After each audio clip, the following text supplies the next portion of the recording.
कर्नाटक की जो नेता है पाटिल, उन्होंने जिस तरह से आपकी चेयरपर्सन के खिलाफ जो बयान दिया है, उन्हें विषकन्या तक कह डाला है, क्या कहेंगे आप? देखिए, भारतीय जनता पार्टी के नेताओं में और इनकी विचारधारा में केवल विचारधारा में ही खोट नहीं है, इनके संस्कारों में भी खोट है। ये पराकाष्ठा है जिस प्रकार की शब्दों का प्रयोग किया गया है, हम सब लोग निंदा करते हैं। और देश के प्रधानमंत्री मोदी जी में अगर थोड़ी बहुत भी नैतिकता है तो ऐसी महान नेता और जिनके पिता ने इस देश की एकता और अखंडता के लिए अपने प्राण न्यौछावर कर दिए, उनके लिए इस तरीके की अपशब्दों का प्रयोग करना,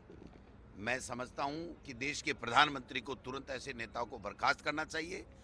और हम बार बार कहते हैं, कल मोदी जी के लिए भी हमने कहा था, जिस प्रकार एक आत्महत्या का उन्होंने उदाहरण दिया, एक बच्ची की आत्महत्या का, और मजाक उड़ाया। और जंतर मंतर के ऊपर दिल्ली में हमारे राष्ट्रीय और अंतर्राष्ट्रीय महिला बहनें खिलाड़ी बैठी हैं और मंत्री के ऊपर आरोप लगा रहे हैं, और भारतीय जनता पार्टी के प्रधानमंत्री उनके ऊपर खिलाफ कोई कार्रवाई नहीं कर रहे हैं। और आज तो उन्होंने सारी हदें पार कर दी, जो मैं समझता हूं कि एक जमाने में रावण ने भी पार नहीं की थी। अब ये जो राम और रावण की बातें कर रहे हैं ना, ये बता दें गजेंद्र सिंह जी कि जो बीजेपी के नेता ने जिस प्रकार की ओछी और घृणित निंदनीय टिप्पणी हमारी नेता सोनिया गांधी जी के खिलाफ की है, क्या वो रावण की सोच है या राम की सोच है? मैं समझता हूं ऐसे लोगों को अगर थोड़ी बहुत भी नैतिकता देश के प्रधानमंत्री मोदी जी में है तो उनको बर्खास्त करना चाहिए, उनको जेल के सलाखों के पीछे करना चाहिए। जापान का एजेंट बताना,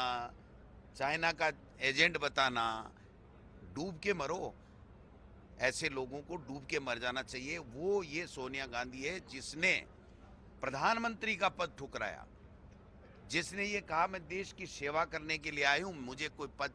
नहीं चाहिए, और बहुमत के बावजूद मनमोहन सिंह जी को देश का प्रधानमंत्री बनाया। उस महिला के लिए इस प्रकार की ओछी टिप्पणी करना, मैं समझता हूं कि ये आज की राजनीति को, संविधान को कलंकित करने का काम कर रहे हैं। इन लोगों को इतिहास माफ नहीं करेगा। जनता ये सब देख रही है और आने वाले समय में मोदी जी को और इनके नेताओं को सबक सिखा देगी कि आप किस प्रकार की महिलाओं के प्रति, और वो भी वो महिला जिसके पति देश की एकता और अखंडता के लिए शहीद हो गए, और उसने फिर भी देश की सेवा करने के जज्बे के साथ में देश की सेवा कर रही है बिना कोई पद के। और राहुल गांधी जी जो देश की आवाज़ उठाने के लिए, देश के लोगों की आवाज़ उठाने के लिए संसद से परवाह नहीं की, इनके साजिश के तहत उनको हटा दिया, मकान 1 महीने में खाली करा दिया, लेकिन उनके चेहरे पे एक सिकन भी नहीं आई। उन्होंने कहा हम देश के लोगों के दिलों में बसते हैं, हमारा जो घर है वो देश के लोगों के दिलों में है, तो हम तो देश की सेवा करेंगे। और मोदी जी के जो पार्टी है उनकी जो गलत विचारधारा है उसका विरोध करेंगे, उनके गलत कामों का विरोध करेंगे। इसलिए हम सब लोग निंदा करते हैं और देश के प्रधानमंत्री से मांग करते हैं कि तत्काल ऐसे लोगों के खिलाफ सख्त से सख्त कार्रवाई की जाए, जिससे देश की राजनीति, देश का प्रजातंत्र कलंकित होने से बचे।